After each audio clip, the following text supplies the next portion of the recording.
আগুৱাই নাহিব আপোনালোক।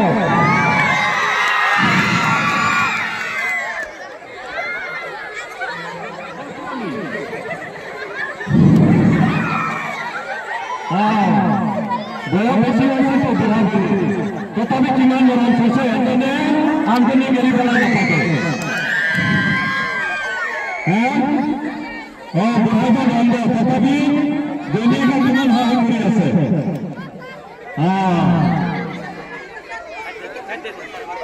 ঠিক আছে,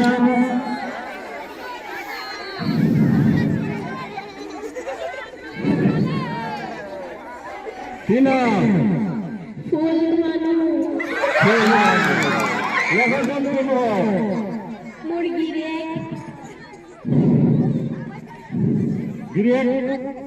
চকুৰে নেদেখে নেকি?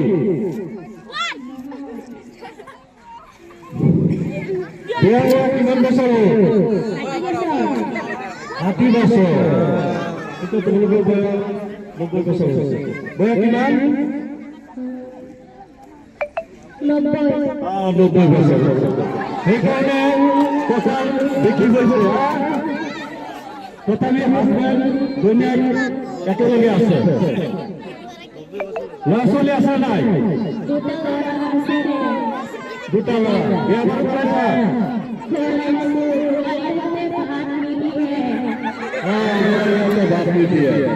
এতিয়া কেনেকৈ চলা?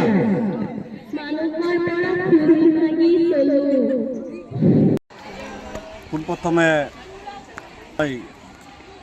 নতুন বছৰৰ দেৰিকৈ হ'লেও শুভেচ্ছা জনাইছোঁ, লগতে ভোগালী বিহুৰ ওলগ জনাইছোঁ।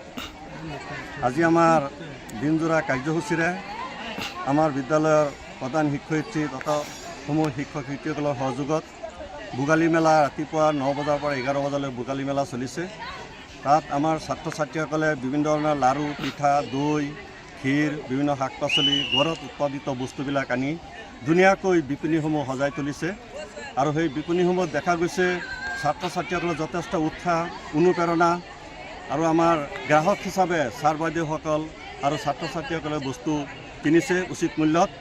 আমি আশা কৰোঁ এনেকৈ তাৰপিছতে আমাৰ হ'ল সাংস্কৃতিক কাৰ্যসূচী, বিহু ডান্স, বিহু গীত, বিহু লগত জড়িত বিভিন্ন কাৰ্যসূচী আৰু শেহতীয়াকৈ আমি আৰু আকৰ্ষণ কৰিছোঁ বেহচন প্ৰতিযোগিতা পাতি।